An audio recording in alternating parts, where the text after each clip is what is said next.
Morning, everyone. Boker Tov, good morning. I hope you had a very pleasant and joyful Shabbat. I did. um,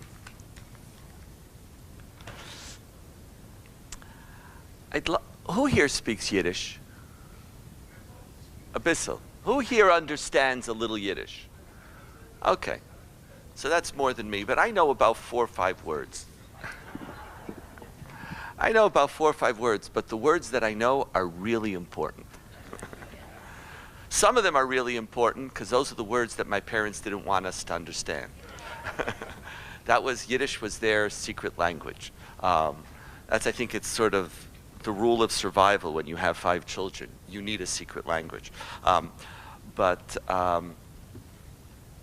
Some of those words are just unbelievably deep and important words to understand Jewish consciousness, to understand the way we think, to understand some of the ideas that motivate us. Today's lecture was formally entitled Jewish Values in the Israeli-Palestinian Conflict, the Jew in the World.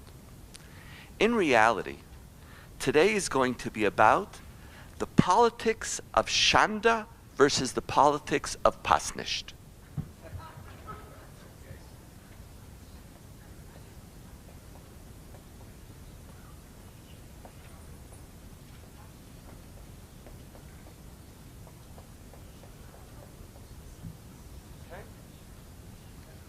Now, who here knows what Shanda means? That's very interesting that you all know that term. And I'm going to argue that that's not an accident. Because Jews know very well the politics of Shanda. Now the issue I want to talk about today, and actually it's going to be the theme for the whole day, for also your other sessions this afternoon, is what are the key values that can or should motivate a Jewish political theory vis-a-vis the Palestinian-Israeli conflict. In particular, we're asking the following question. If, let's say, as of a few months ago, and we don't know if it's still that way, but let's say, the majority of Jews in Israel, and certainly the majority of Jews in North America, are for a 2-state solution, if it's possible, within the context of Israel's legitimate rights to live as a Jewish state with safe and defensible borders. That statement is about as parav and broad as you could make outside of a few small settlements somewhere. Most Jews, yeah, that sounds right. I didn't say we should do it. I didn't say we can't do it. I said, and this is, by the way, Netanyahu's core policy. It's the core policy of the government of Israel, even though some parties, such as, for example, the National Religious Party, now called the Jewish Home, says, do you know what? I don't mind that you feel that way. I could sit in a government even though I don't feel that way, because your feeling that way has already stated a condition that will never be implemented, and therefore I don't have to lose any sleep. Because you yourself said that you're committed to a 2-state solution so long as it could coincide with the legitimate rights of a Jewish people to live as a Jewish state with clear and with defensible borders. You're not going to be able to do that. So even though I would never articulate that, because I believe that we shouldn't have a Palestinian state, so says the Jewish Home, but since you have a condition for its implementation, which I don't assume is going to happen anywhere within my political career, there's no reason why my political career and your political career in the present can't sit with each other. And that's the basis of the current coalition. Right? But we asked ourselves, our research team, our iEngage research team, and we're working on iEngage, the 3rd section of iEngage now, which deals with the Israeli-Palestinian conflict. And how do we talk about it? And how do we create space within the American Jewish community and also within Israel to talk about this? despite our political differences. We asked if the value is a two-state solution, or if rather the goal is a two-state solution, what values do we bring to the table to infuse our thinking? Like why? What are the Jewish and general values that guide our political theory? And again, I restate it over and again. Just assume that this is like somebody massaging you a little bit. Because I know for some people, every time I say something, like there could be a little jump. So I'm just saying, shh, still. It's another Yiddish word that I know. Still, it's okay. I'm not arguing with you. I'm not delegitimizing anybody's political positions here. Quite to the contrary. What I'm trying to do is to create a language where Jews could actually respect each other and talk to each other despite our values, our political disagreements. That we could all aspire to hold on to certain core values which elevate our aspirations, all the while knowing that it's possible that in the present, life might be difficult. Now, the question that I want to ask is, I believe, one of the hardest questions and one that I have to massage you a lot on. like, relax, don't worry, but come with me for a while. I want to ask the question, should they influence the way we think? I'll get there. I already hear, don't worry. Who's they? Is there a they? Is there a them? Is there a them who we should take into account when we think about our political theories? When we think about who we want to be? Now I'm going to get it now. Get ready, sit comfortably. If, and this is checked, if 99% of legal theorists in the world and scholars of international law believe that settlements are illegal, is that relevant data? Is it relevant data? Like, sure, if we find ourselves that we are quoting the one Australian person who we met, and there's an Australian, we know somebody, and he says that it's not. And it all comes down to a fundamental argument on how you read the Geneva Accord, on what are the fundamental rules of how an occupying force is supposed to treat, whether it's occupying land or occupying people. Or what happens if you find yourself inclined to being one of the few people in the world who's giving a very emotional argument? There is no Palestinian people. No Palestinian people. And you might have lots of data. You could start piling it up. And if everybody looks at you and has some borderline double take, because they frankly don't know what you're talking about, and then they get even a little more, because aren't some people claiming that you're not a people? Or didn't they claim you're not? And like, you're now doing what? There is no Palestinian people. And you will show that in this accord and in this accord they were speaking about the Arab Israelis and they weren't talking about the Palestinians, and there wasn't the Palestinians, and the Palestinians only really became a people when copying Zion. Whatever, knock yourself out. You speak, and certainly when you speak in the context of certain Jewish audiences, you could feel really normal. But what happens when somebody is looking at you and they look at you and say, something's wrong? What happens when you hold a position, let's say, forget not just on settlements, on settlement expansions now, or in the context of a certain peace negotiation, or don't even call it a peace negotiation, that might be too value-laden, in a certain negotiation, leading to who knows what. You do A, B, and C.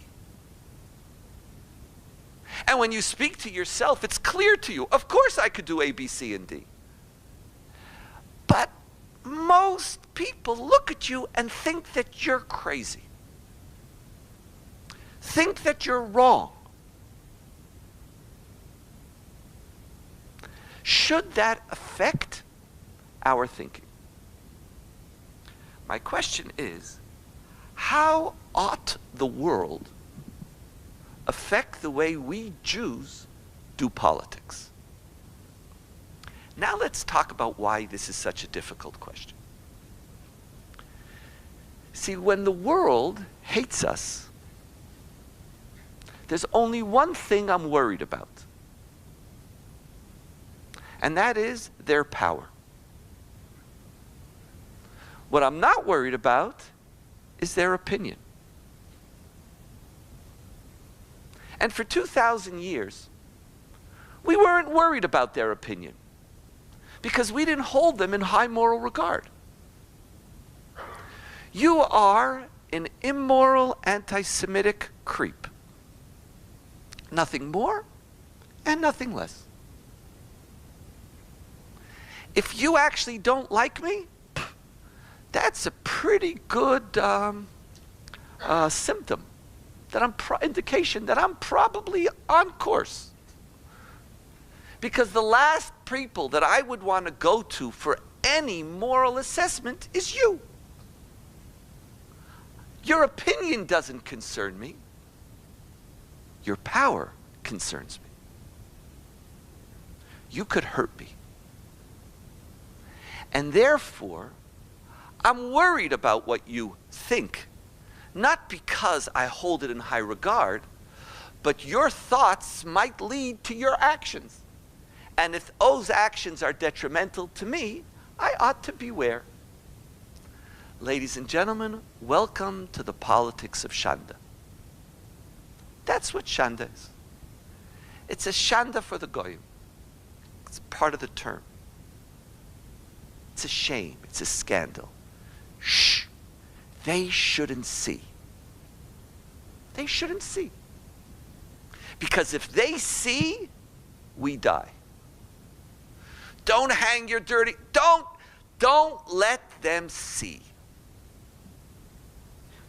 Now, it's in our DNA. It is. It's one of the reasons why we actually think that Israel's primary challenge is public relations, not policy. That is a very diasporic way of thinking. Public relations, because it's all public relations, everything. What are they going to say? Because as Jews, we're worried about what they're going to say. And guess why we're worried? For good cause. As they say, just because I'm paranoid, it doesn't mean the world really doesn't hate me. It could very well be.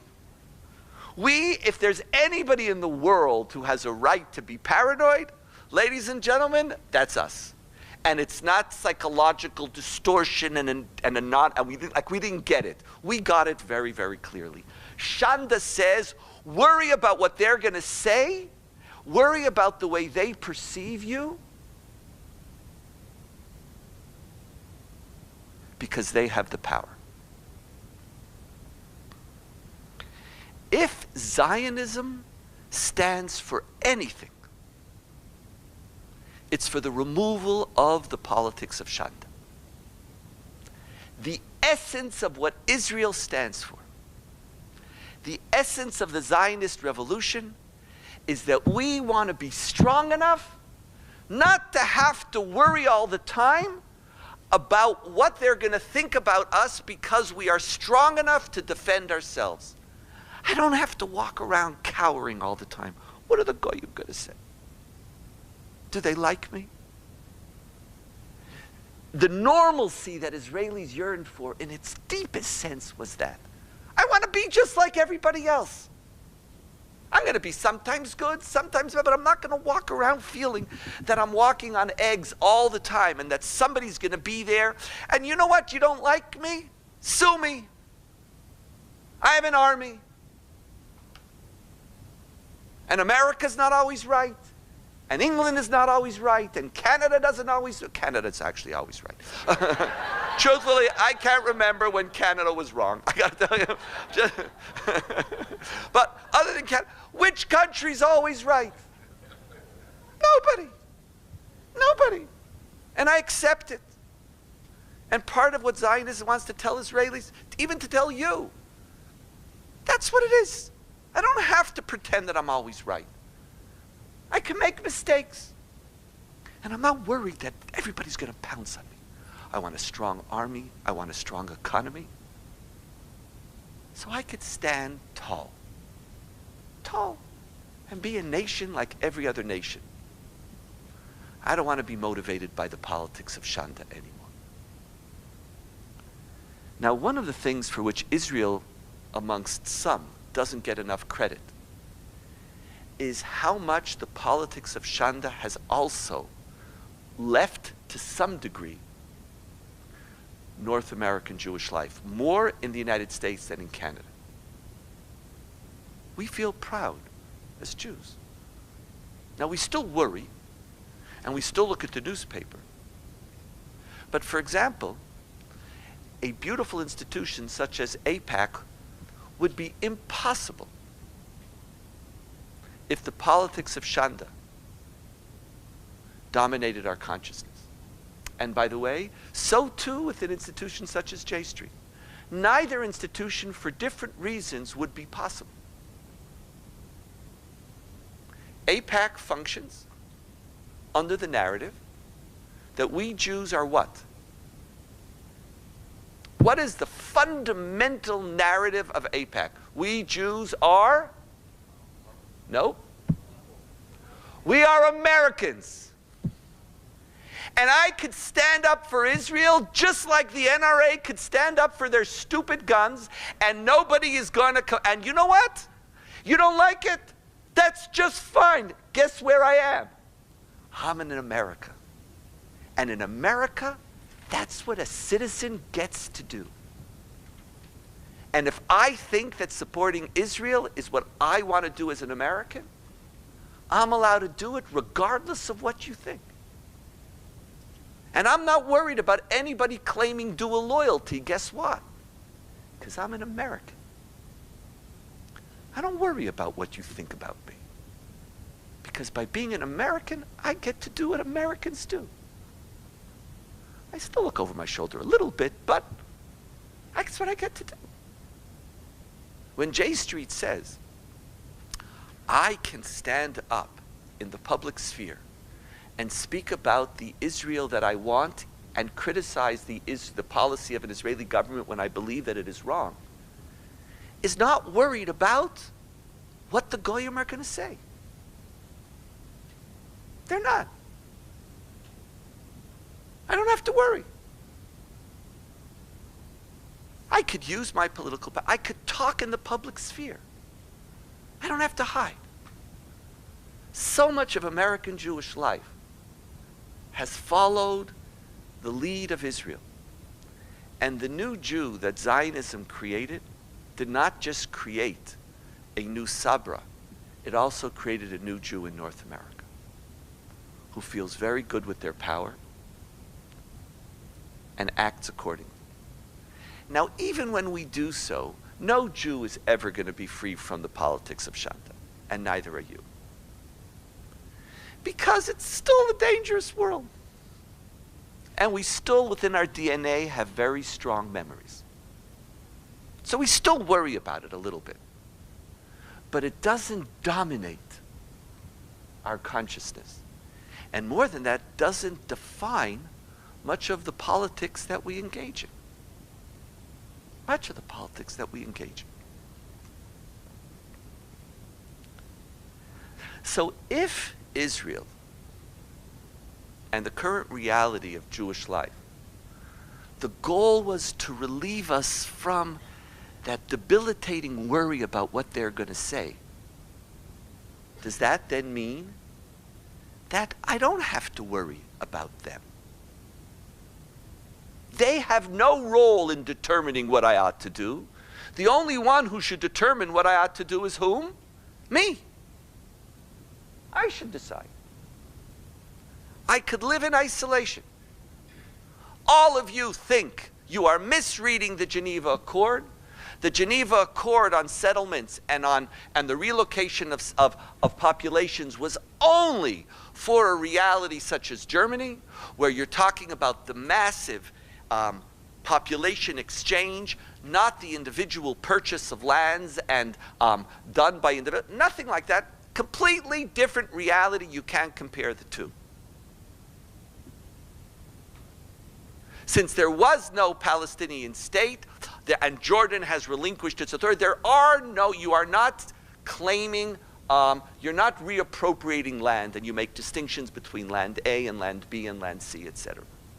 And I could sit down and say, let me look at the realities. And I have to do what I think is right. What makes this even more compelling is that today we have a new coalition. On the one hand, we have Jewish power and normalcy, yet we still have enough anti-Semitism in the world, or we certainly have enough anti-Israel sentiment in the world to believe that many people, when they come to think about us, seem to have a screw loose. That when they think about us, they don't think in any way consistently to the way they think about any other conflict in the world. When they come to look at us, we don't know what lenses they're wearing. And it makes us feel like for a Jew, the United Nations is one of the bizarrest places that exist. And it's a morally corrupt place even. There is a sense we look at it with profound moral condemnation. We do. Regardless of what we think about Judea and Samaria, the West Bank, or whatever, Syria is at least equally problematic. At least. And you look at them and you wonder. So when they come and talk to you, or when the European Union is already making statements about how important it is that we ensure that our search for the three boys be done in a, what's the word? In a proportionate manner. Okay, I agree, by the way. I could sit down and say, yes, I agree. I definitely agree. But why are you even talking about this? Like, you had enough time to talk to me about this? No, like, I agree. And one of the most senior officers in the Israeli army was lecturing to our board. He's in charge of all infantry and paratroopers and says, I have a concern, he says, because I've been teaching my soldiers all the time that one of the key, and this is in the Israeli Code of Ethics, that your use of force has to be proportionate. And it's one of the primary moral considerations of an asymmetrical warfare. And we're teaching our soldiers this all the time. And we're trying to ingrain it in their consciousness over and over again. He says, but if now I'm ordering them to act disproportionately, you think, I'm hurting myself. He says, I know what my standards are. So I have nothing wrong with the thing, but that's all you had time? Like, that you're even aware of something that I'm doing, like that this is even on your radar screen, is screwy. That's a technical term. No, and we feel that way. We as Jews feel that way. Like, we look and we say, it's like, what's wrong with you?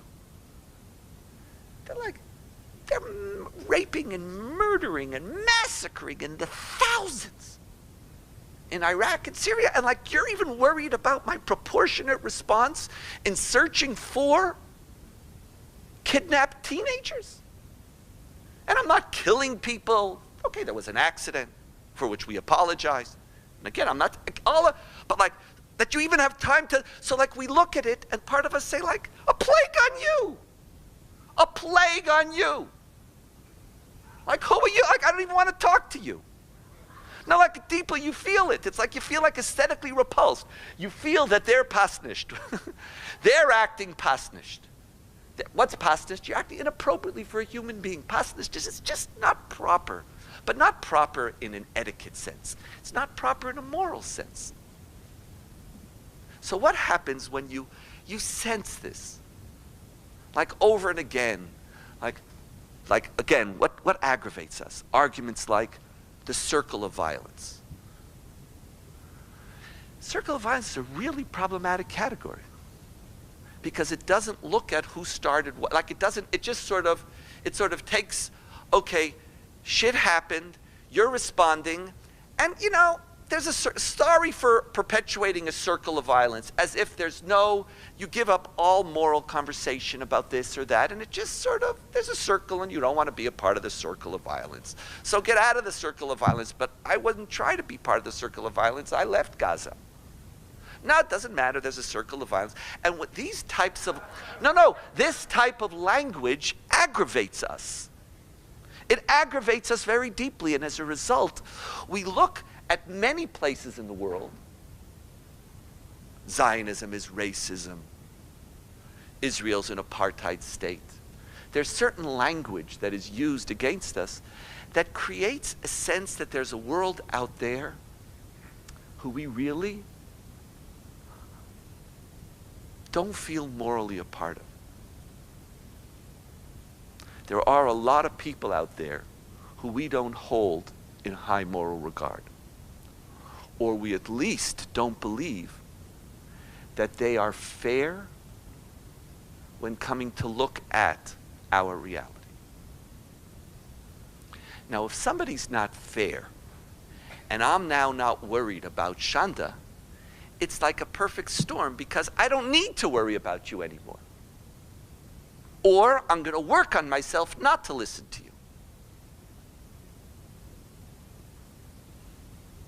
But because there are many people out there who we ought not to listen to, and this is a question of who's them, right? Should we listen to them? There's a lot of them who we clearly don't need to listen to. What Indonesia feels right now, or what Sudan votes, or what the leader of human rights, Libya, feels about, literally, what they feel, it's like, knock yourself out. That's the last thing I'm going to do is to read what you're saying. I feel that way. There's a lot of them out there I have no need to listen to. But because there are a lot of thems who I don't need to listen to, does that mean there are no thems who I ought to listen to? Is there no one out there who is somebody who ought to guide my political process? Or ought to, and I want to use now even a more loose term, or a softer term. I'm not talking about even guiding. I'm talking about influencing. Is the meaning of doing Jewish politics to act in a way that you yourself feel is correct? Or is there somebody out there whose opinion of you is relevant in your consideration? I didn't say dominant, it's part of the factor. Are there people out there? And guess what? I could talk about Indonesia, and I could talk about Sudan, and I could talk about Libya. But what about the United States? And what about Canada? And what about England? And what about France? And what about Germany? We do, in fact, have a lot of friends out there. A lot of friends, by the way, which Israel counts on and counts as friends. And I'm not going to get into here the inner American dialogue as to the Islamic roots of Osama bin Laden, excuse me,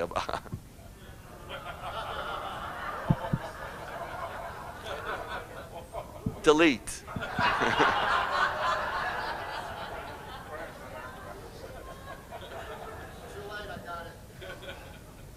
I deny it. I'm not going to get into your, and in some sense I got to tell you, God bless you. You're nuts. You guys are absolute, not you per se, you're all the normal ones, but there's so many nutcases out there. I got Barack Obama, you like him more, you like him less. Come on. Come on. I'm not saying you'd vote more or less. Israel assumes and counts on the President of the United States as our friend.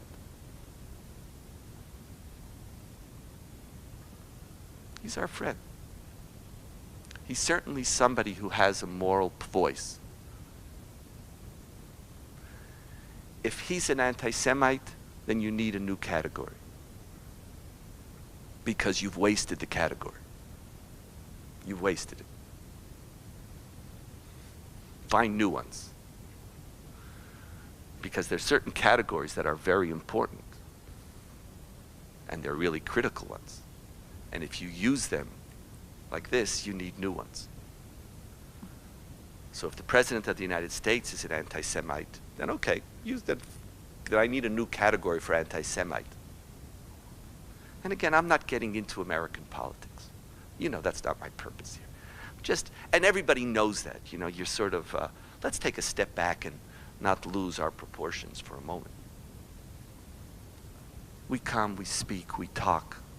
There are people who we admit that they have a moral fiber. Values concern them. They care about the state of Israel. They care about Jews. They're not running to do BDS. They're not.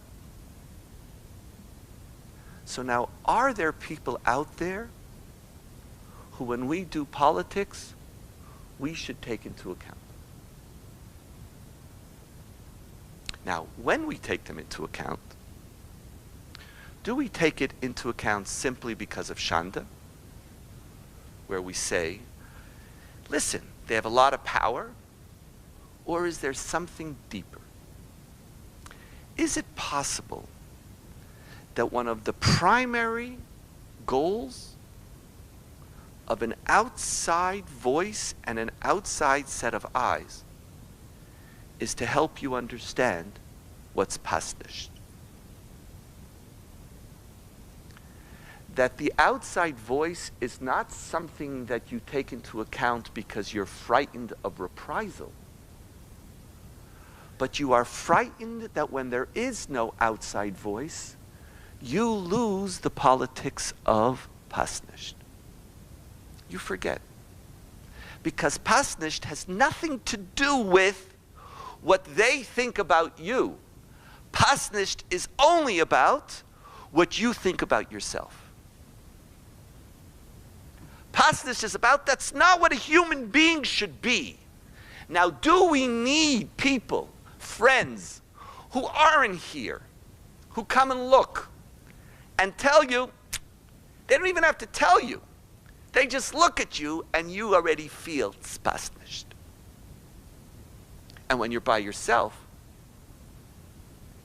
your own arguments, your own perceptions, your own, not evil inclinations, your good inclinations, not evil, your good inclinations, could cause you to think it's just fine. And you don't feel that it's pasnish. I had this experience, and I didn't talk about it beforehand because we made a covenant with the participants of the program not to speak about this in the press until they did. And they started to. We started here at the Institute a program called MLI, Muslim Leadership Initiative.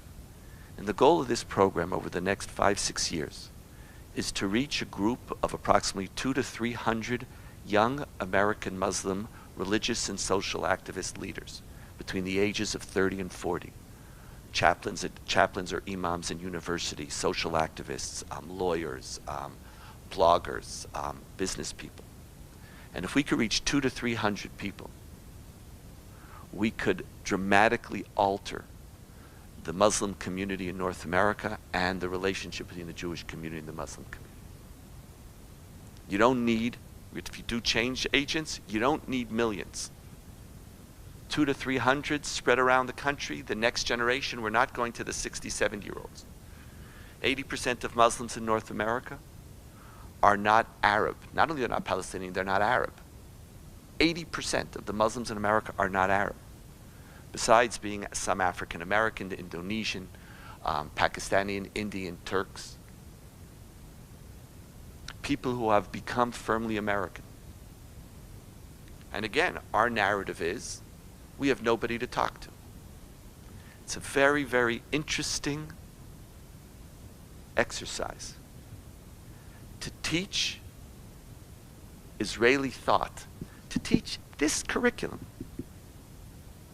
to Muslims who've made the decision to come to a Zionist institution and to come to the state of Israel, to try to rethink their narrative about Israel.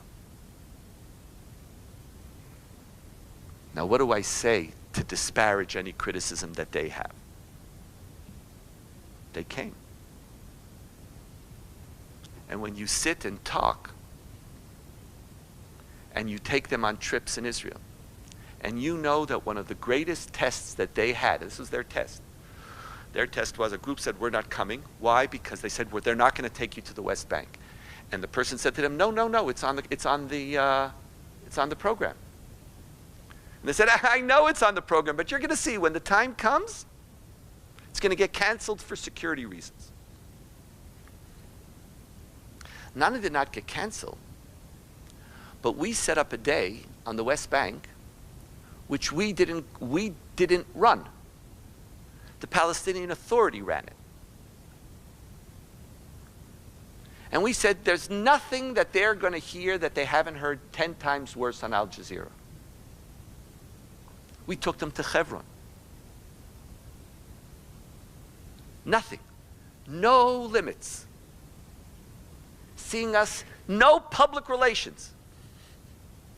Seeing us in our most raw realities, our most troubled realities. And this was not a dialogue program. The program was to invite them to learn about the relationship of Jews to the state of Israel and to sovereignty and to this home. Because it's something that you have never heard. And when you're sitting with this group of people, it so deeply impacted us. Because I had to look at the way you were looking at me. Now we could still disagree. And there was no goal, like we said we're going to plan, let's see what happens.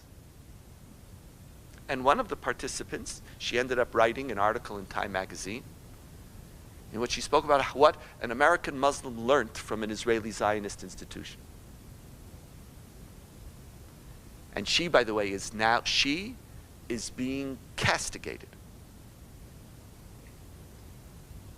Our Gmail account was hacked into.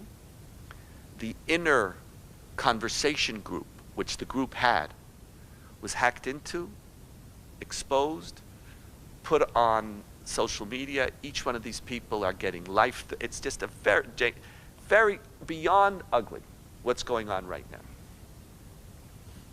One of them is a very prominent person. His job is being threatened. And I've been speaking, and I said, but we knew. I said, the goal of this program wasn't that you should end up with a very good evaluation and say that you like us. The goal is, it's a marathon. You're now going to have to go back into the Muslim community and talk differently. That was the goal. It's not, and they're willing. Now, when I talk to them, do they obligate me? Do they obligate you? Or is it just Shanda? Think about that question. And let's begin to look at a few sources within our tradition which challenge us to think about the role of them when we do politics. One of the most classic sources which argues the opposite, even though it doesn't really, it's just quoted all the time as the paradigmatic source, is the story of Bilam when he is brought to curse the Jewish people. And he gives this iconic blessing. It becomes the iconic blessing as almost the paradigm of what it means to be a Jew, of what the Jewish people are. And he says in source 1, verse 8, "How can I damn whom God has not damned? How doom when the Lord has not doomed? When I see them," that's us, "from the mountaintops, gaze on them from the heights. There is a people that dwells apart, not reckoned amongst the nations." Jews are different. They don't live with other people. They don't do stuff with other people. When you count them, they're different. This, together with chosenness, together with anti-Semitism, together with power, could insulate us and create the greatest ghetto consciousness in Jewish history, ladies and gentlemen. I want you to understand the greatest ghetto consciousness in Jewish history. There is that potential. One of the statements, very often quite prevalent in Israeli society, "Af echad lo yelamed otanu musar." Nobody's going to teach us ethics. Why? Why is nobody going to teach us? Why is it?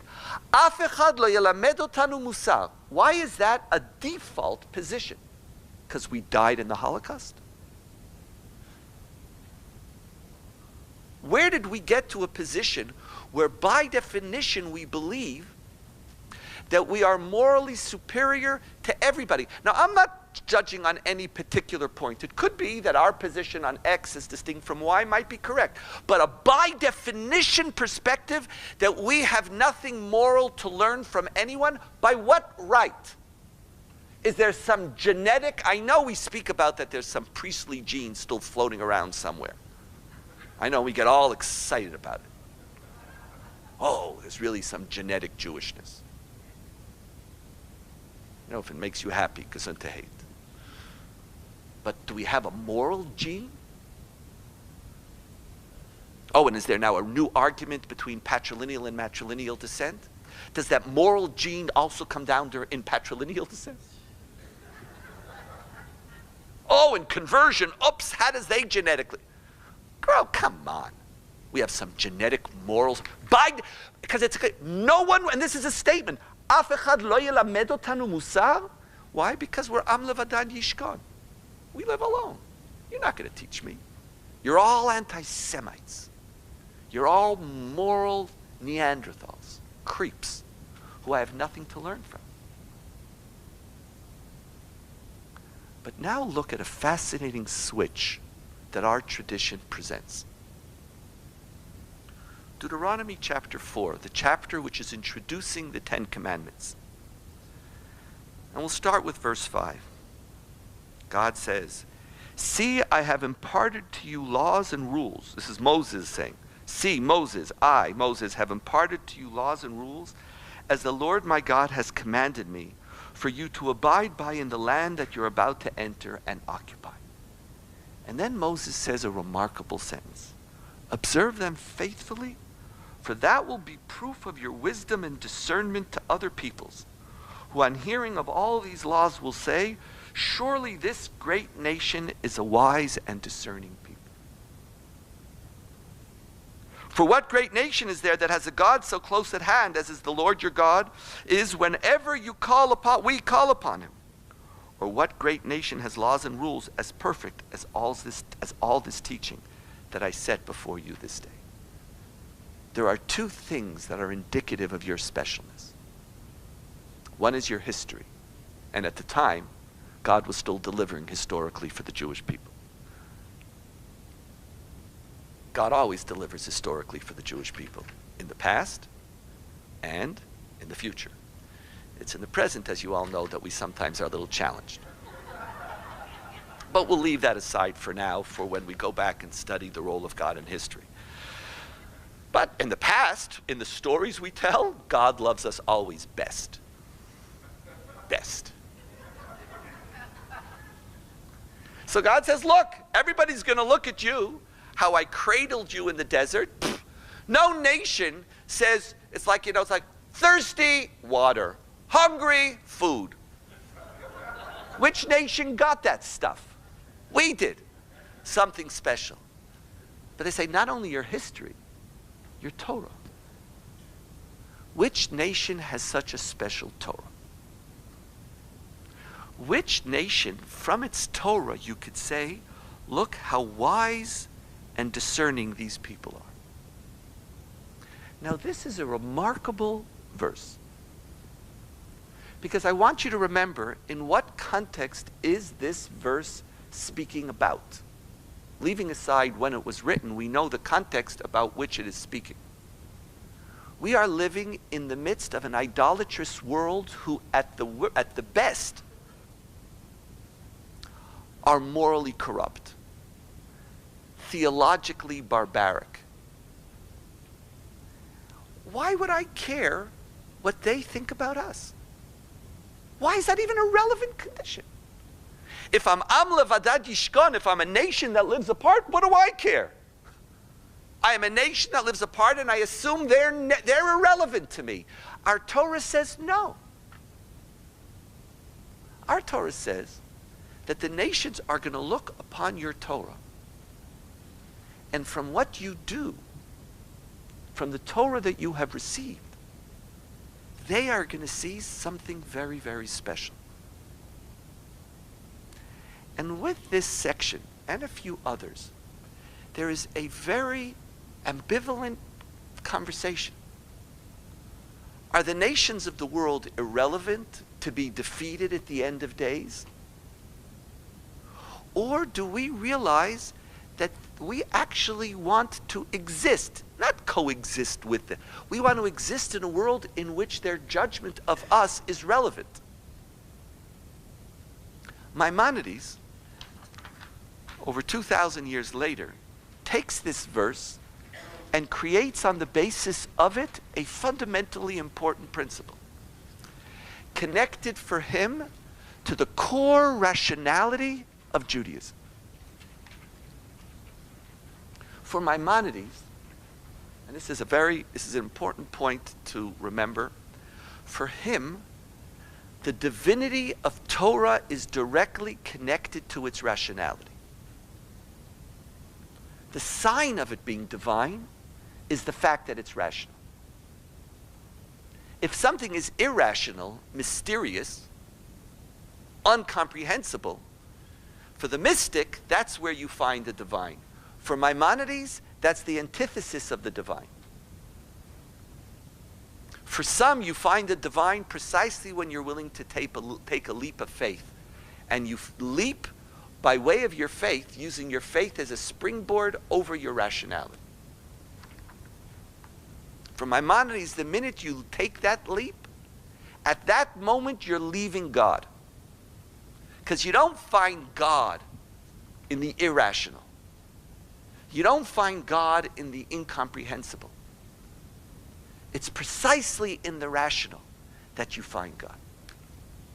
Now, because of that, and because he believes that rational is universalizable, that means, while some people know more and some people know less, human beings have a capacity to equally understand. Equally understand. Consequently, building on the chapter we just read in Deuteronomy, he says, they are the ones who, if we claim Judaism makes sense, the test as to whether Judaism makes sense is them. And it's only by passing that test that Torah is what? Divine. I want you to understand. That's what it means. Divinity is not judged by miracles. Oh my God, did it really happen at Sinai in the 12th century BCE? And what exactly occurred there? Like, what happened? Did God literally sit on the mountain? Great, I'll buy that. Now tell me what that means. Go on. That's why the big argument about Torah Sinai. Tell me what it meant, God sitting on the mountain. Try to explain it without becoming anthropomorphic. Try to explain it without in some way becoming idolatrous. God doing what? Moses goes up. What happens? God gives Moses a Torah. Actually analyze the movie and you'll realize its theological complications. What exactly happens? No one has a clue. That's not, and if I could show and argue, that's not what makes it divine. What makes it divine is its content, Maimonides says. What's in it? And he says there are persons who find it difficult to give any reason for any of the commandments and consider it right to assume that the commandments and prohibitions have no rational basis whatsoever. Why? They are led to adopt this theory by a certain disease in their soul, the existence of which they perceive, but they're not even able to discuss. They need therapy. For they imagine that these precepts of our Torah, if they were useful in any respect, were commanded because of usefulness, if that would seem to originate in the thought and reason of some intelligent being. But they don't want an they think that what? We need God. But as things which are not objects of reason and serve no purpose, it's then they undoubtedly are attributed to God. According to the theory of these weak-minded persons, man is more perfect than the Creator. A few sentences down, far be it from this, Maimonides says, on the contrary, the sole object of the law is to benefit us. Thus we explain the scriptural passage for our good always, that he might preserve us alive as it is this day. And again, which shall hear all those statutes, chukim, and those are the supposedly irrational commandments, and say, surely this great nation is a wise and understanding people. And Maimonides thus says, he, Moses, thus says that even every one of these statutes convince all the nations of the wisdom and understanding it includes. But if no reason could be found for these statutes, if they produce no advantage and remove no evil, why then should he who believes in them and follow them be wise, reasonable, and so excellent as to raise the admiration of all the nations? For Maimonides, you have to go to the politics of Pasnisht as distinct from Shanda, because it is only in the politics of Pasnisht. It's only then, it's only when there is somebody outside telling you that it's Pasnisht that you are able to live up to the standards that Judaism aspires for itself. And that is to be a rational, moral, religious tradition. A tradition which is a force for good in the world and not a tradition which is a force for evil. And you need somebody. They are your test. Why do I need them as a test? Because by definition, if you don't have an outside critic, you become mediocre.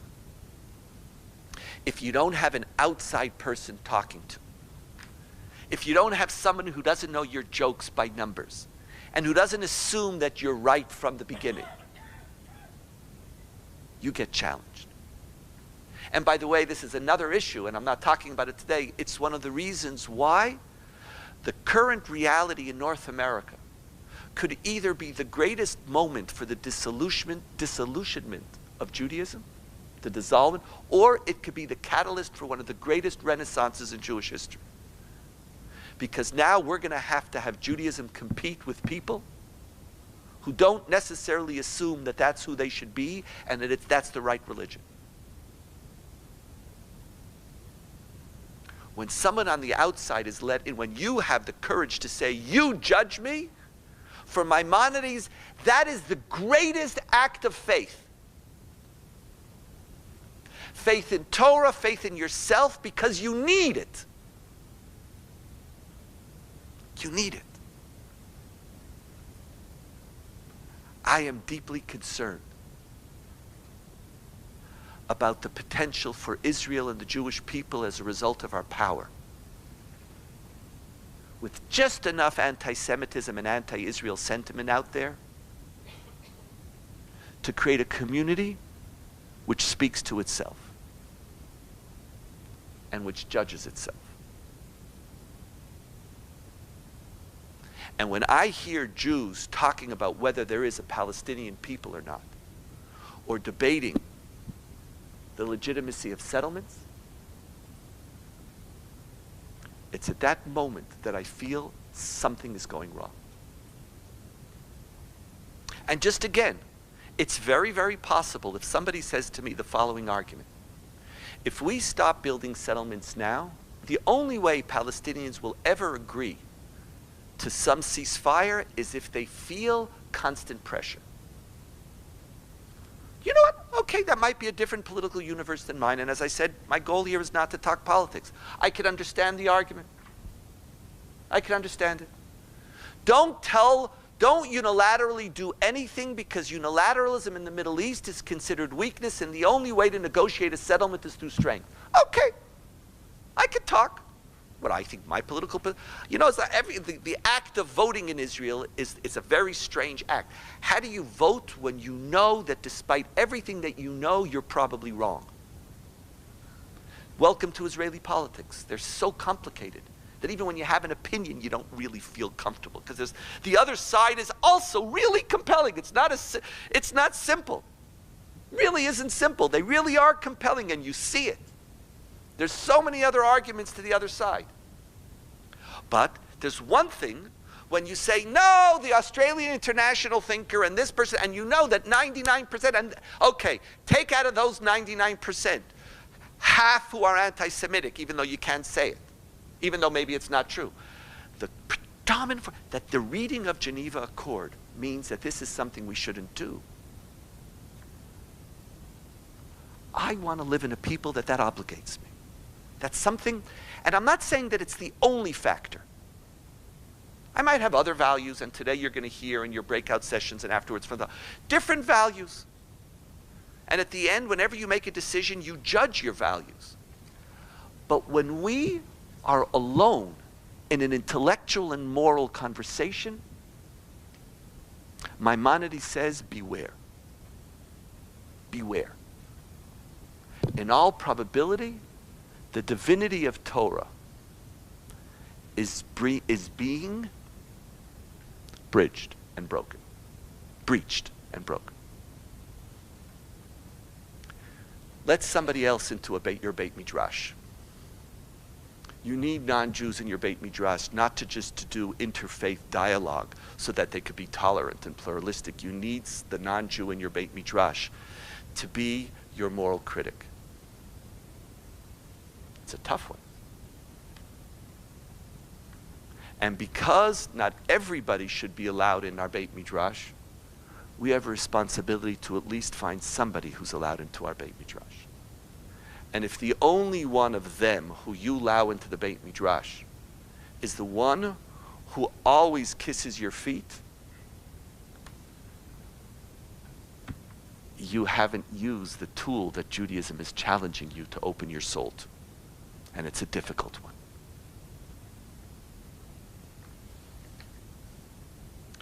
But it goes beyond Maimonides to one more idea that I want to share with you, and with that I'll conclude.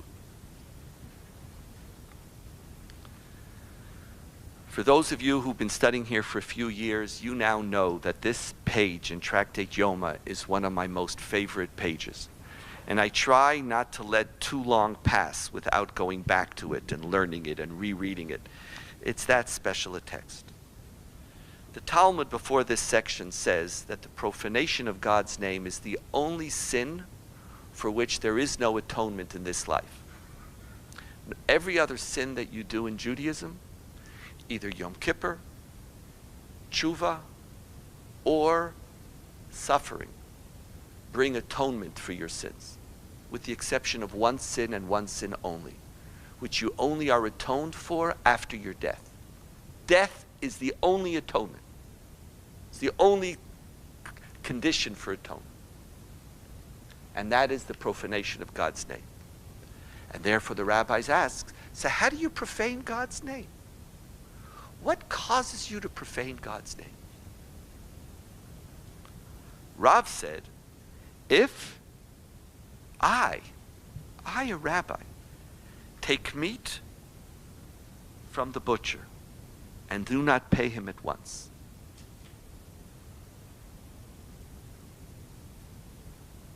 breathe for a second and let this text enter into your soul and understand what just happened here. You just read a sentence. Okay, a sentence. Meat, butcher, not paying. Okay, it's cute. How sweet. Something just happened here. Rav, one of the greatest rabbis of his time, is saying that I could profane God's name dependent not on whether I behave correctly or incorrectly, but whether people perceive my behavior as correct or incorrect. And Rav is creating here a remarkable revolution in which he is saying, I, the rabbi, who I could say, you know what? I can't profane God's name because me and God, we're like this. We're like, we're buddies. I know what God wants. You know what? Who could judge me? Only a rabbi who's greater than me could judge me. Rav says, I want to open up all rabbinic authorities to the judgment of the non-rabbinic authority. And not only by opening it up to their judgment, but it is through their eyes that potentially I could violate the worst prohibition of all of Torah. When I walk in the world, I have to worry not just merely what I think Torah says, and I can't hold myself in high regard. I have to constantly worry what everybody else thinks about me. The authority, here is the idea. The desecration of God's name creates a switch in which all the authority for this question is now in the hands of everyday people. The question is why? Now, Maimonides says, I need other people because that's the only way that I could discern and make sure that you're living up to the rational principles of your tradition and you're not making excuses for yourself. You're not fooling yourself. You're not doing false logic. Like we have here, in this audience are a number of board members of ours, and one of the beauties of the Hartman, of our institute, is that my board are my friends. I open up the institute, and when we talk, it's because that's the way we figure out, are we doing what we should be doing or not? Are we doing what we should be doing? So who you open up yourself to? Maimonides says that's the way you discern the rationality. Chilul Hashem makes it even more complicated. And what Chilul Hashem argues, and in many ways, it's based on Genesis chapter 1.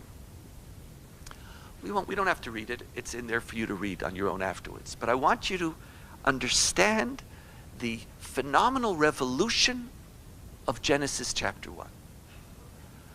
God, the transcendent one who exists prior to creation, chooses to create the world.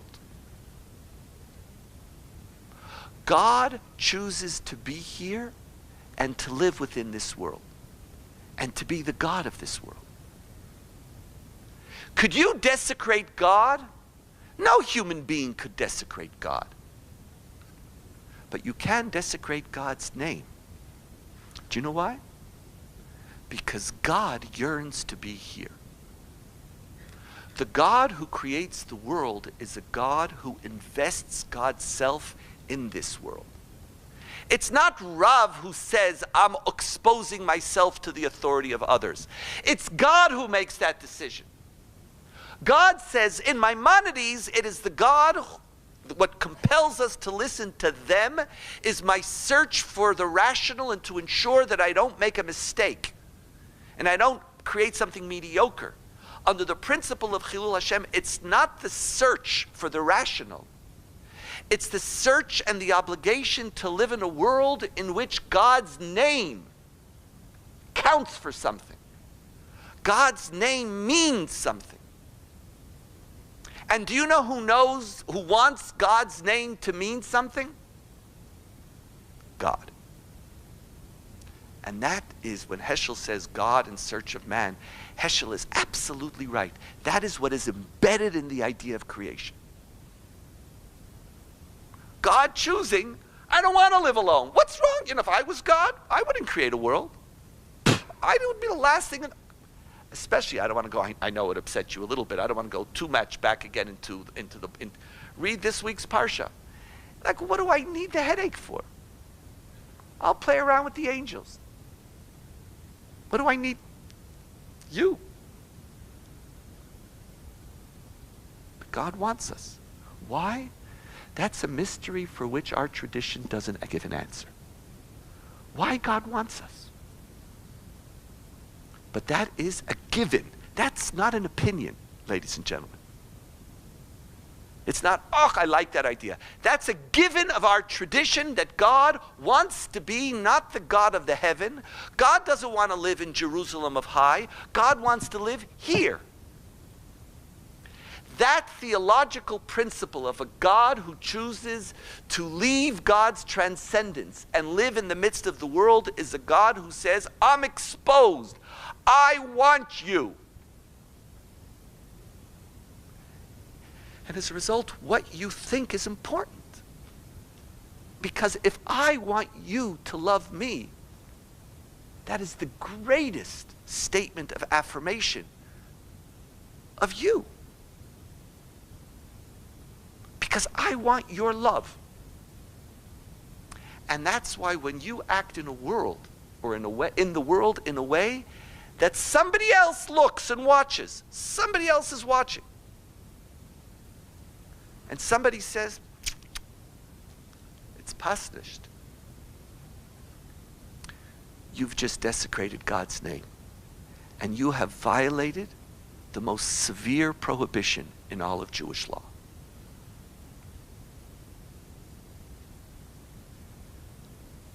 Second paragraph, third line on the right-hand side. Abaye explained, as it was taught, and you shall love the Lord thy God. Love God. What more theocentric a commandment than love of God? Love of God, forget yourself, forget everything around you. Realize that you're in the presence of the transcendent one. Let God's being, let God's totality engulf your soul and bring you to a new spiritual plateau. That's what love of God means. Feel yourself completely enraptured and taken over by this being. That's not what the rabbis say love of God is. Love of God is never to focus all of one beings on the transcendent. It's the opposite. Abaye says, and you shall love the Lord your God. What does that mean? That means that the name of heaven will become beloved because of you. If someone studies scripture and Mishnah and attends to his disciples, descends to the disciple of the wise, is honest in business, speaks pleasantly to people, what do people then say concerning them? Happy is the father who taught him Torah. Happy is the teacher who taught him Torah. Woe unto people who have not studied Torah. For this man has studied the Torah. Look how fine are his ways, how righteous are his deeds.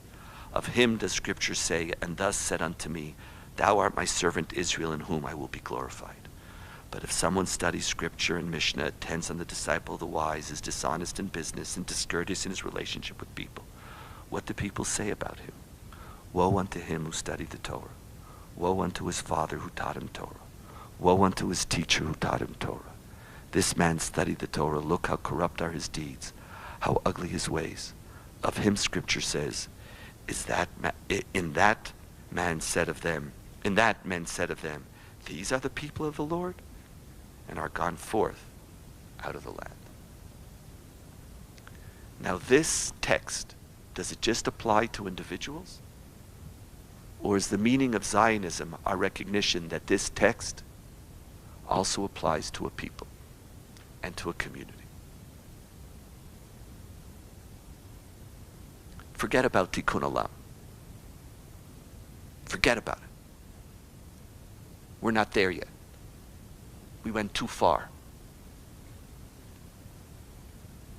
Before you get to Tikkun Olam, you ask, are you fulfilling the commandment of love of God? Forget repairing the world. When people look at you, what do they see? Are we as a community open to that consideration? And I know it's a tough one. Because I know there's a lot of people out there who are morally inadequate, to say the least. There are a lot of people out there who aren't fair. And it's very, very human to not want to expose yourself. It's a really human thing. I don't want to be exposed. And in many ways, that's the meaning of a home. In your home, you don't have to worry. You don't have to worry if your pajamas match. You know,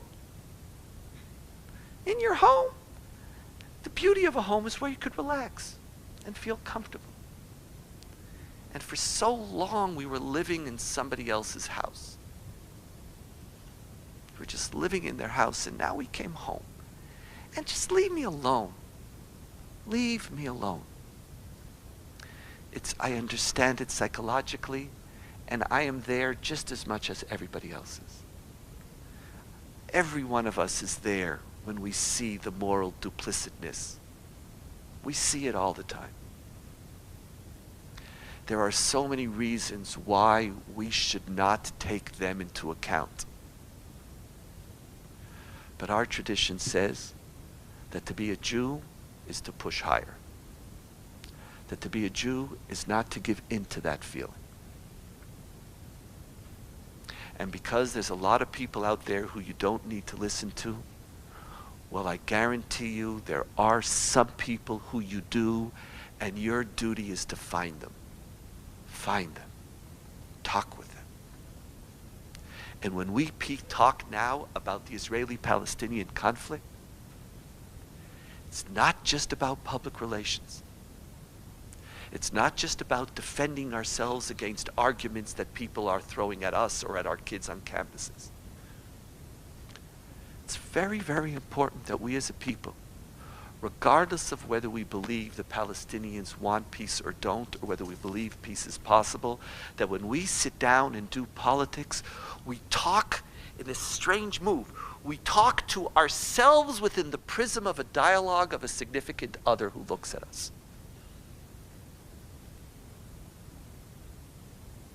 And then, where that'll go is one place. And that will be dependent on your politics. But if we could have a community that aspires for this,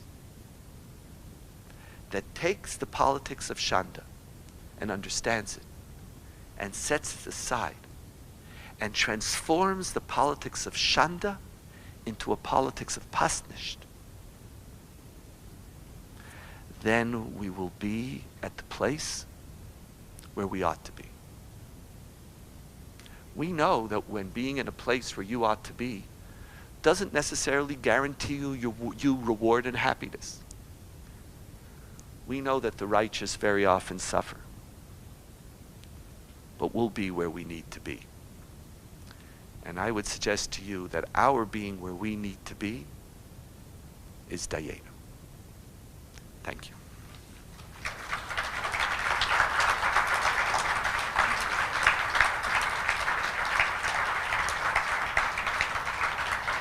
And now, any questions or comments, please? I'm just going to see the few hands. I see yourself. Yes, please. We'll start with you. What did you learn from those Muslims? I learned that occupation is a problem.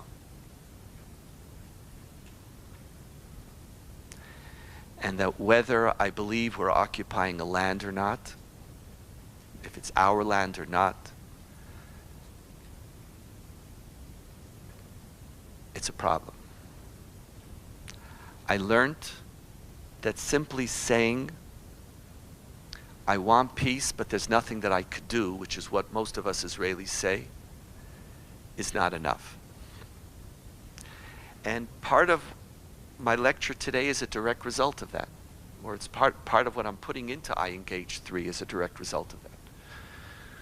Is that I believe that the Jewish people, we might never achieve peace in our lifetime. Ever. But I want to make sure that it's not because we weren't ready. I want to make sure that it's because we were ready. We were thinking. We were maintaining our sense of moral obligation and holding it back, because together with that moral obligation is the obligation to survive as a moral responsibility. But that we didn't let one overcome the other. I heard from them that a lot of the excuses that we make to forgive ourselves for things aren't strong enough, and that we could do better. And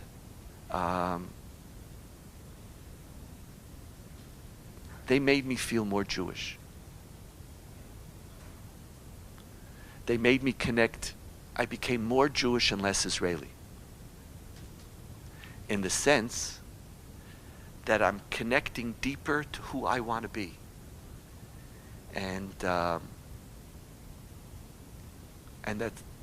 my job is to work harder to make Israel into a Jewish state in the largest sense of the term, not in the halachic sense of the term. And the most important thing that I learned from them is that we're not alone. Is that there are really decent people out there. Decent people who might disagree with me politically, who have moral values and moral considerations, who are struggling to become American Muslims, not Middle East Muslims in America, but American Muslims. And that something, they obligate me. And then the last thing I learned is that the future could be better than the present. Could be.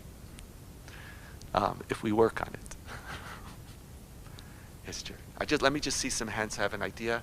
I have Jerry, 1, 2, 3, 4, 5, and then we'll conclude. Okay, we'll see how with time, because we have. Please, Jerry.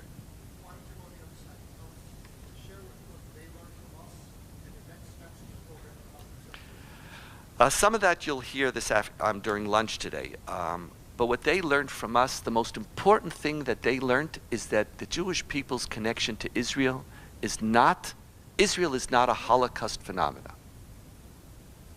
Because their classic narrative is that Israel is the ransom that the Christian world paid to Jews because they killed us. It was their ransom, and the money that was paid in the ransom was the Palestinian people. And they never knew about any of the Jewish people's connection to peoplehood, nationhood, sovereignty, land. There's a world that they never ever heard of. And as this person writes in the article, she says, and I blame all the interfaith dialogue, she says. Because when we get together, the only thing we talk about are the things that we already agree on. Oh, let's talk about the relationship between tzedakah and zakat. Oh, that's wonderful. And so we end up talking about nothing. Let's talk about how important it is for us to talk when we're already in the room talking, so we sort of knew that. But let's talk about, and let's come out with a summary on the importance of talking. And she says, no one ever talks about the important issues, and as a result, you've never said anything to me. You've never talked to me. And it was just, it was remarkable.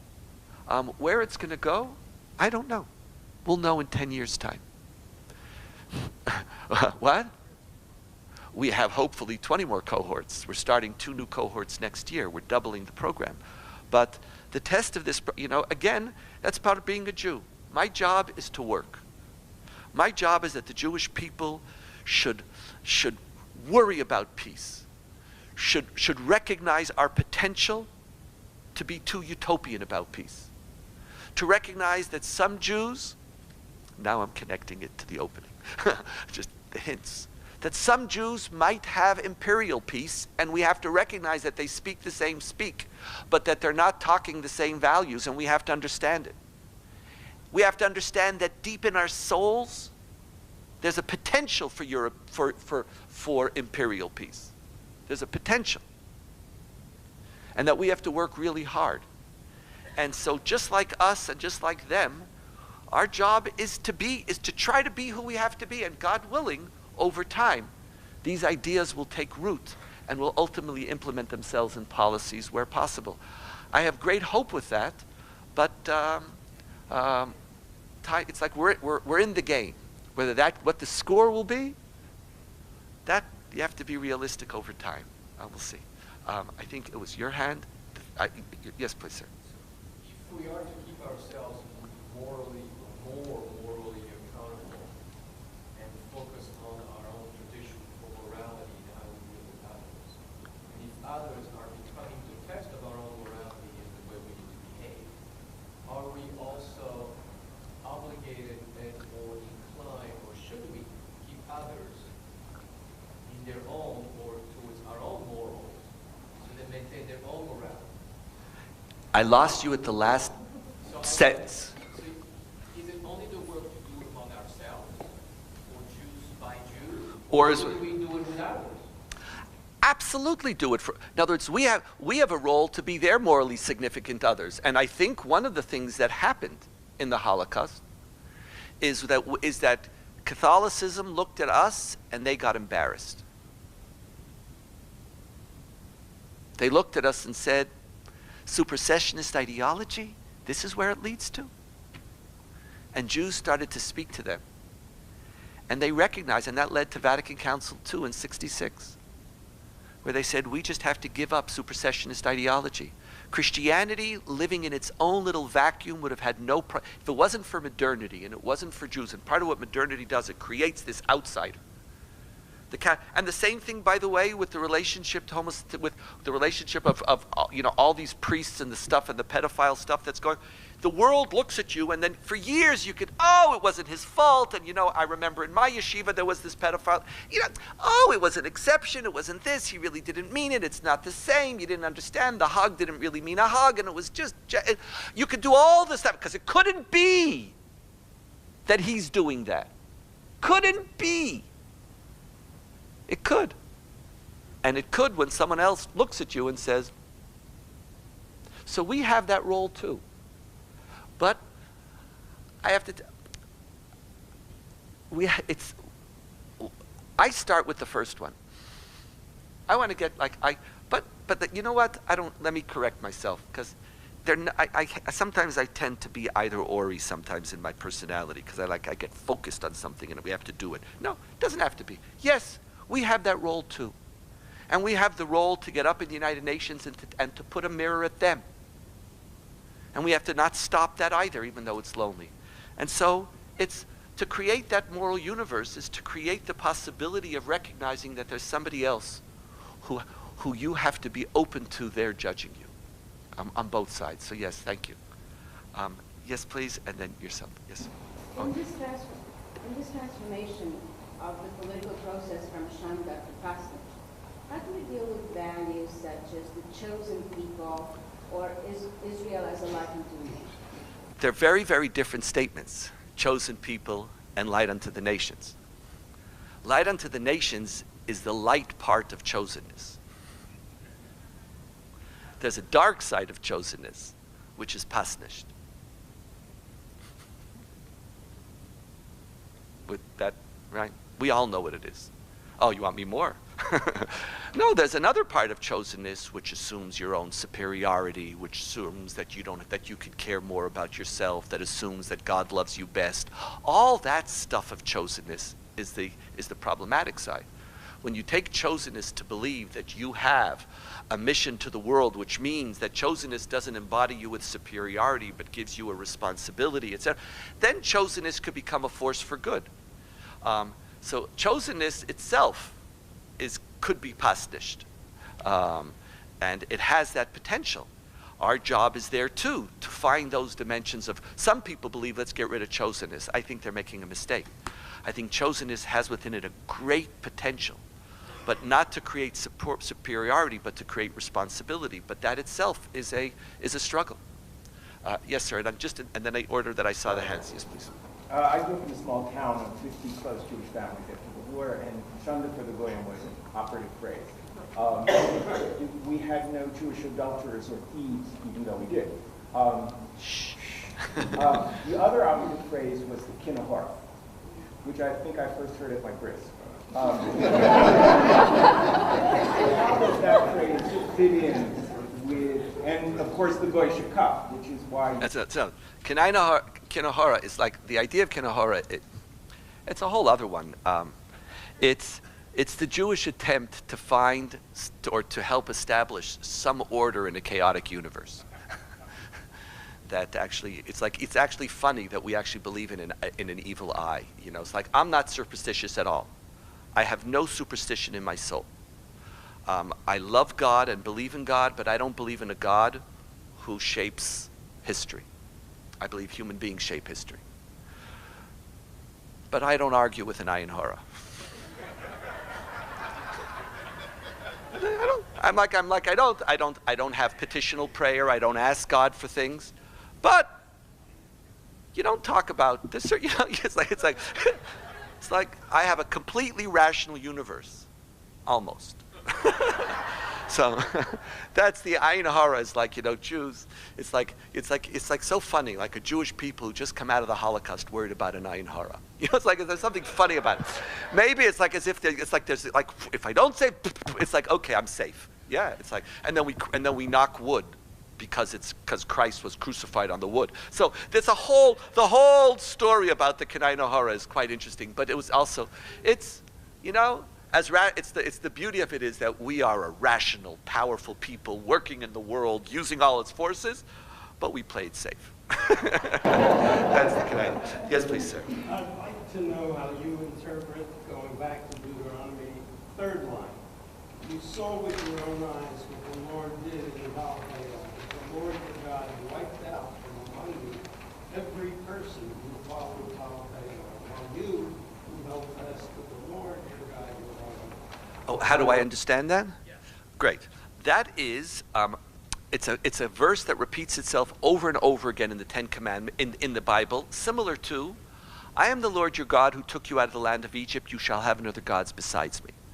God's core educational methodology in the Bible was fear. Was the use of force and miracles to intimidate people either into following God or into believing that we owe something to God. This sounds like they get killed if they don't believe in our God. This is not that it doesn't sound, it is. This is and I think one of the important things is not to there is a whole educational methodology of the Bible. But one of the interesting things, now the question is how you read it.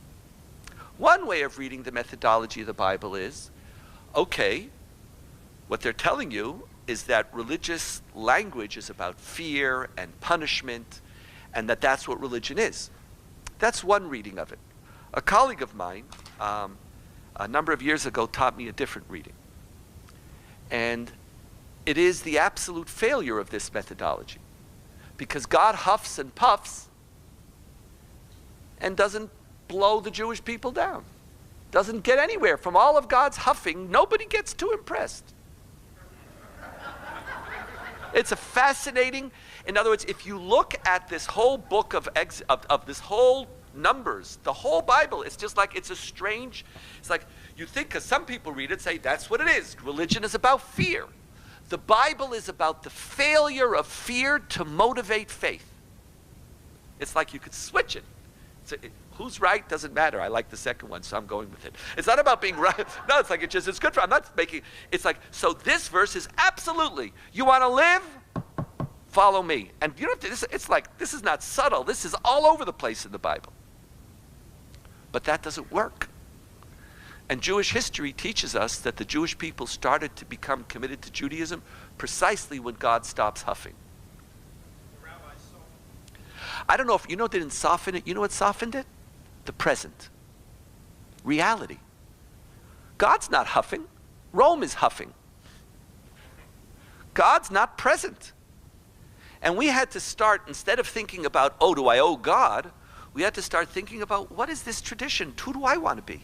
Stop blowing so much. Give me some room to think for a moment. You know, it's like parents sometimes. It's like we're trying to shut up for a moment. I heard you. Now let me think for a moment. And that's basically what happened. When God stopped huffing, the Jewish people sat down and said, you know what? Maybe there's something here. Maybe I. No, it was like just that's. So this verse, in fact, expresses that very, very much. And then a new conversation. The conversation that I'm talking about, and with this I'll conclude, and I apologize for other questions if you'd like to come talk afterwards. Talk for us. It's like, it's not about what God wants, and it's not about getting it, following. It's about sitting down and asking, what does it mean to be a Jew?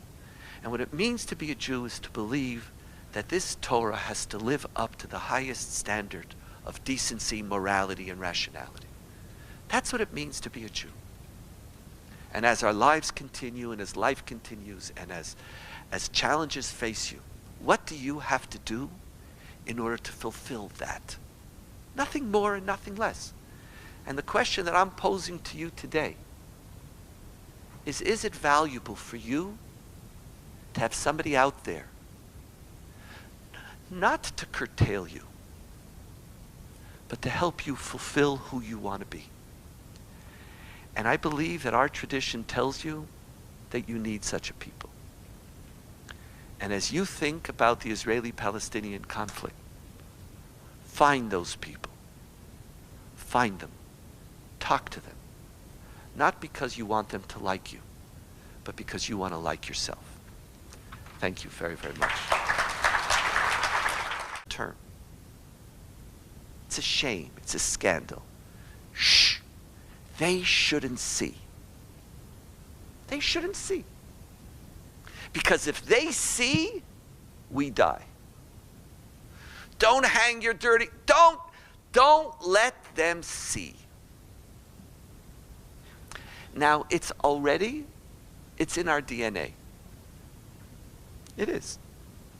It's one of the reasons why we actually think that Israel's primary challenge is public relations, not policy. That is a very diasporic way of thinking. Public relations, because it's all public relations, everything. What are they going to say? Because as Jews, we're worried about what they're going to say. And guess why we're worried? For good cause. As they say, just because I'm paranoid, it doesn't mean the world really doesn't hate me. It could very well be. If there's anybody in the world who has a right to be paranoid, ladies and gentlemen, that's us. And it's not psychological distortion and we didn't get it. We got it very, very clearly. Shanda says, worry about what they're going to say, worry about the way they perceive you,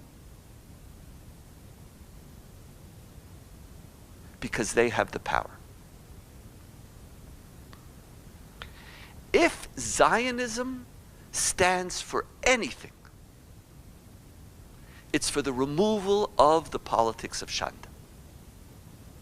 The essence of what Israel stands for, the essence of the Zionist revolution, is that we want to be strong enough not to have to worry all the time about what they're going to think about us, because we are strong enough to defend ourselves. I don't have to walk around cowering all the time. What are the goyim going to say? Do they like me? The normalcy that Israelis yearned for in its deepest sense was that. I want to be just like everybody else. I'm going to be sometimes good, sometimes bad, but I'm not going to walk around feeling that I'm walking on eggs all the time and that somebody's going to be there. And you know what? You don't like me? Sue me. I have an army. And America's not always right. And England is not always right. And Canada doesn't always. Canada's actually always right. Truthfully, I can't remember when Canada was wrong. I got to tell you. But other than Canada, which country's always right? Nobody. Nobody. And I accept it. Morning, everyone. Boker Tov, good morning. I hope you had a very pleasant and joyful Shabbat. I did.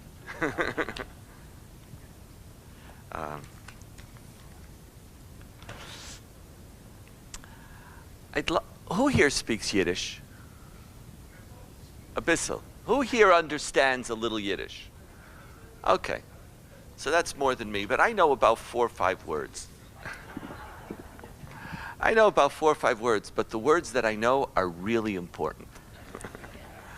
Some of them are really important because those are the words that my parents didn't want us to understand. Yiddish was their secret language.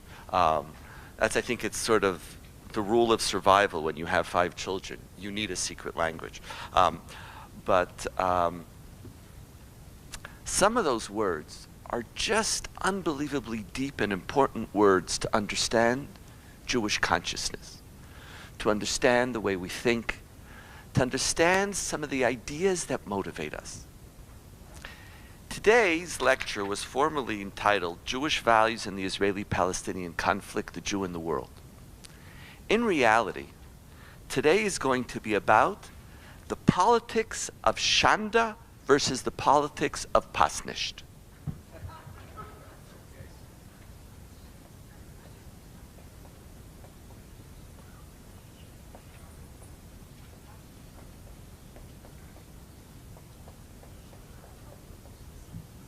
Okay.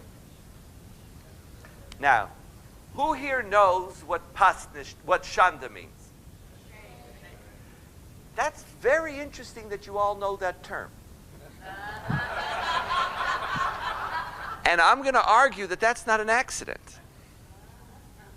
Because Jews know very well the politics of Shanda.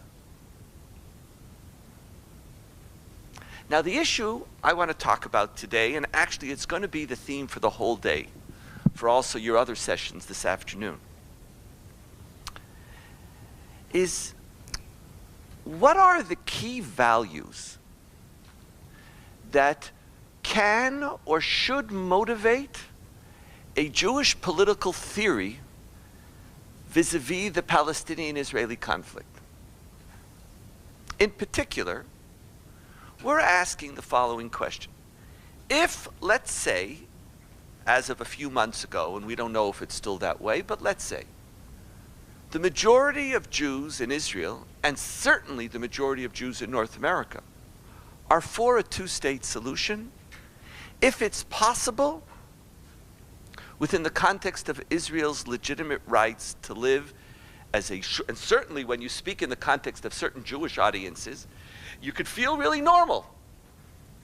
But what happens when somebody is looking at you, and they look at you and say, something's wrong? What happens when you hold a position, let's say, forget not just on settlements, on settlement expansions now, or in the context of a certain peace negotiation, or don't even call it a peace negotiation, that might be too value-laden, in a certain negotiation leading to who knows what. You do A, B, and C. And when you speak to yourself, it's clear to you, of course I could do A, B, C, and D. But most people look at you and think that you're crazy. Think that you're wrong. Should that affect our thinking? My question is, how ought the world affect the way we Jews do politics?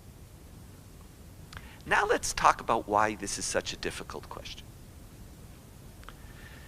See, when the world hates us, there's only one thing I'm worried about,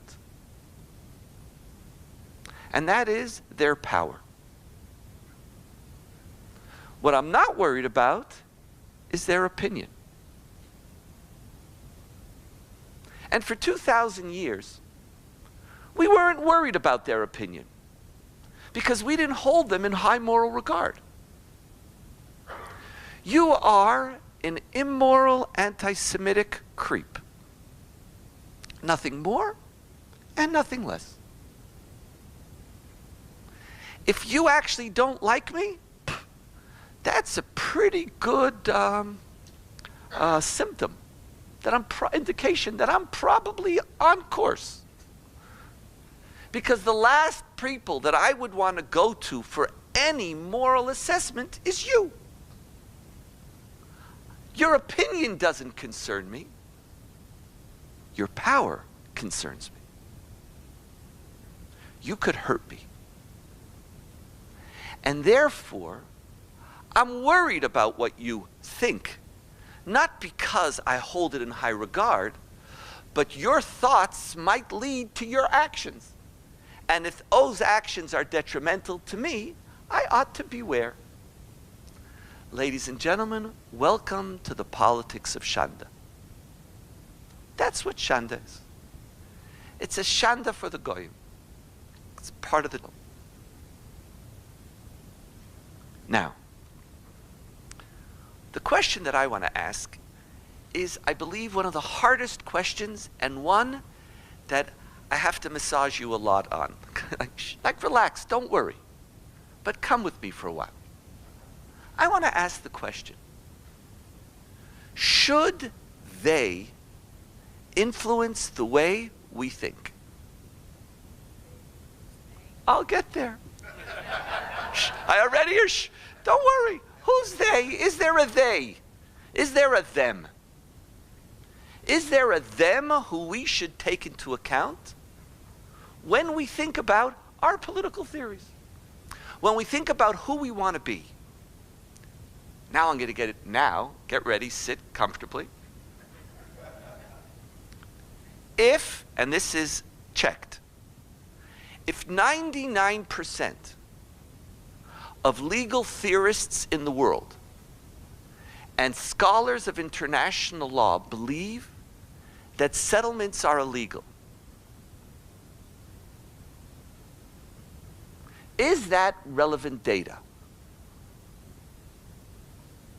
Is it relevant data?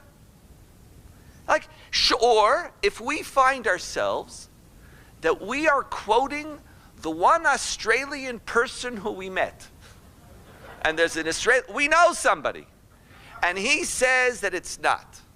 And it all comes down to a fundamental argument on how you read the Geneva Accord, on what are the fundamental rules of how an occupying force is supposed to treat, whether it's occupying land or occupying people. Or what happens if you find yourself inclined to being one of the few people in the world who's giving a very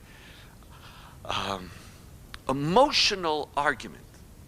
There is no Palestinian people. No Palestinian people. And you might have lots of data. You could start piling it up. And if everybody looks at you and has some borderline double take, because they frankly don't know what you're talking about, and then they get even a little more, because aren't some people claiming that you're not a people? Or didn't they claim you're not? And like, you're now doing what? There is no Palestinian people. And you will show that in this accord and in this accord they were speaking about the Arab Israelis and they weren't talking about the Palestinians, and there wasn't the Palestinians, and the Palestinians only really became a people when copying Zion. Whatever, knock yourself out. You speak, and you speak a Jewish state with safe and defensible borders. That statement is about as parav and broad as you could make, outside of a few small settlements somewhere. Most Jews, yeah, that sounds right. I didn't say we should do it. I didn't say we can do it. I said, and this is, by the way, Netanyahu's core policy. It's the core policy of the government of Israel, even though some parties, such as, for example, the National Religious Party, now called the Jewish Home, says, do you know what? I don't mind that you feel that way. I could sit in a government even though I don't feel that way, because your feeling that way has already stated a condition that will never be implemented, and therefore I don't have to lose any sleep. Because you yourself said that you're committed to a two-state solution so long as it could coincide with the legitimate rights of a Jewish people to live as a Jewish state with clear and with defensible borders. You're not going to be able to do that. So even though I would never articulate that, because I believe that we shouldn't have a Palestinian state, so says the Jewish Home, but since you have a condition for its implementation, which I don't assume is going to happen anywhere within my political career, there's no reason why my political career and your political career in the present can't sit with each other. And that's the basis of the current coalition. Right? But we asked ourselves, our research team, our iEngage research team, and we're working on iEngage, the third section of iEngage now, which deals with the Israeli-Palestinian conflict. And how do we talk about it? And how do we create space within the American Jewish community and also within Israel to talk about this, despite our political differences? We asked if the value is a two-state solution, or if rather the goal is a two-state solution, what values do we bring to the table to infuse our thinking? Like why? What are the Jewish and general values that guide our political theory? And again, I restate it over and again. Just assume that this is like somebody massaging you a little bit. Because I know for some people, every time I say something, like there could be a little jump. So I'm just saying, shh, shish still. It's another Yiddish word that I know. Still, it's okay. I'm not arguing with you. I'm not delegitimizing anybody's political positions here. Quite to the contrary. What I'm trying to do is to create a language where Jews could actually respect each other and talk to each other despite our values, our political disagreements. That we could all aspire to hold on to certain core values which elevate our aspirations, all the while knowing that it's possible that in the present, life might be difficult.